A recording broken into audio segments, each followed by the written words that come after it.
This is Stuff You Like, you can call me Ursa, and Harry Potter wasn't just my introduction to fandom. He was also my introduction to shipping.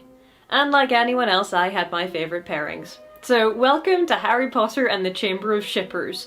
Shippers being people who support any relationship within a show or a book series or a film or whatever. Harry is going to be a bit neglected this week, to be honest, because his canon ships are fairly well established and there aren't a lot of fan-preferred couples, which we'll be coming back to in a minute. Well, I suppose there's always Remus and Sirius. Shipping is a huge part of fandom, and it leads to a lot of things, like fic writing and creation of art and making videos using clips from both the canon materials and any other films that the actors or people who look like the actors have appeared in. Oh yeah, it's a whole other world, and it is chock full of girls and women, and they are writing a lot of gay porn. It's called slash, by the way. Femslash, that being fics featuring lesbian relationships and or porn, is somewhat rarer for reasons we'll get to later. I cannot even tell you how bemused I was by slash shipping when I was about 14. Draco Harry was like, but they hate each other! Non-canon shipping kind of just didn't occur to me. I mean, I thought in my ignorance, why would you bother? But that was Harry Potter, where the canon ships are fairly well established. So it wasn't until I got into, say, X-Men Evolution, and my favourite X-Man, that being Kitty Pryde, ended up going out with Lance, what's-his-name, Raging Douche Canoe, that I ended up on the yeah, fan-preferred couple shipping kind of bandwagon. But we'll come back to that later as well. Right now, let's talk about slash shipping.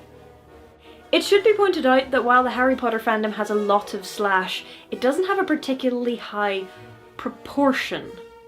It just has a lot of fic, and so you have a lot of everything, including Draco Harry or Snape, everyone in the known universe regardless of gender, species or orientation. The Harry Potter fandom also has a lot of gen or general fic, which means no relationships, but seeing as shipping is the focus of this episode, we're not really going to be talking about those.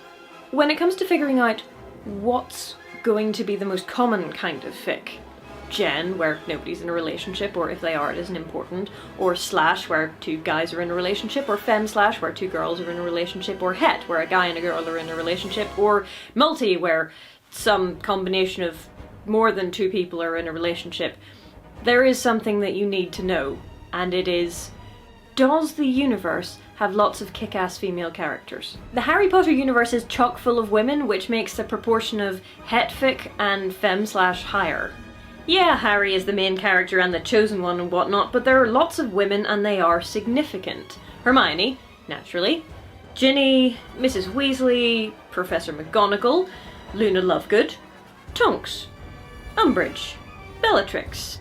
And there are lots of female supporting characters like Narcissa Malfoy or Cho Chang or Marietta or Lavender or Parvati. There are lots of female characters in big and small roles in the Harry Potter universe. Now, there are lots of reasons why slash is popular, but a big one is that the majority of significant characters in a lot of mainstream media are male, and people in general tend to write relationships, or prefer to write relationships, between two established characters, not a character and a cardboard cutout. Except for self-insert fic, but that's a whole other area.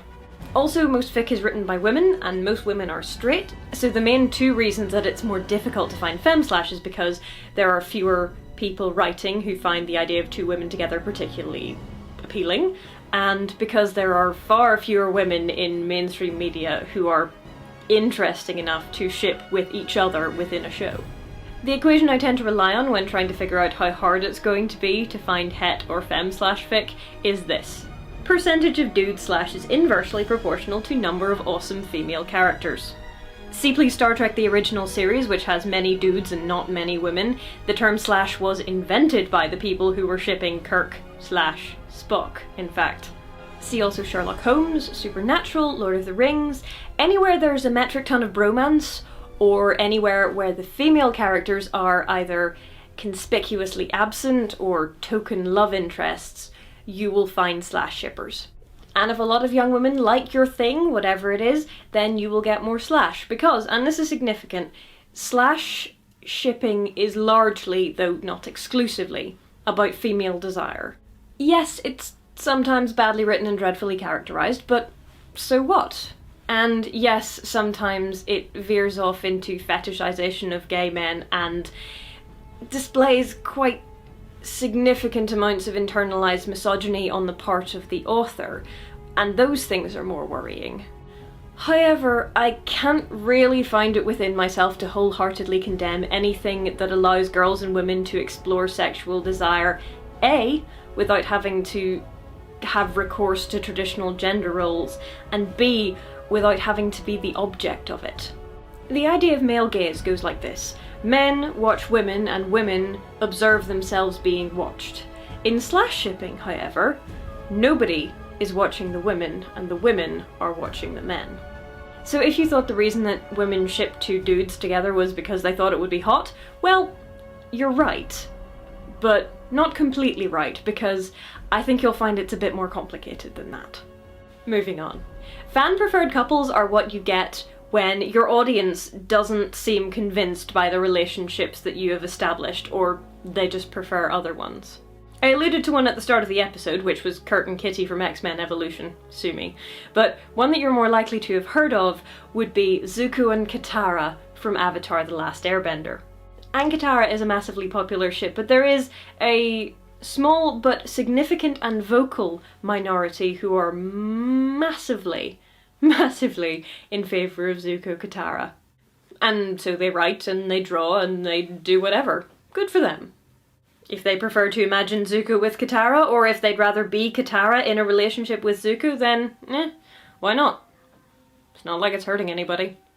I may have relaxed my stance somewhat from my teenage years, when I was a horrible person. Because, frankly, life is too short to worry about what other people are shipping. And especially life is too short to worry about people writing harmony fic where Hermione is a thinly veiled self-insert of them. See please, shipping is an exploration of female desire. That said, not everyone takes this laid-back attitude towards shipping, and the Harry Potter ship wars, my friends, were the stuff of legend.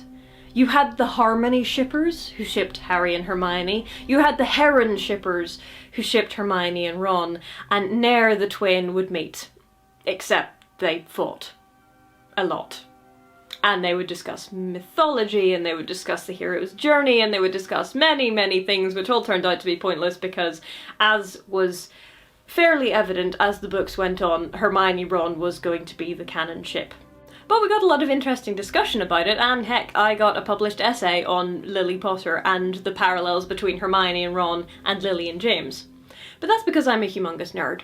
But the good news was that the ship wars largely settled down after the publication of the 7th book, so, you know, peace in our time and all that. Ship and let ship.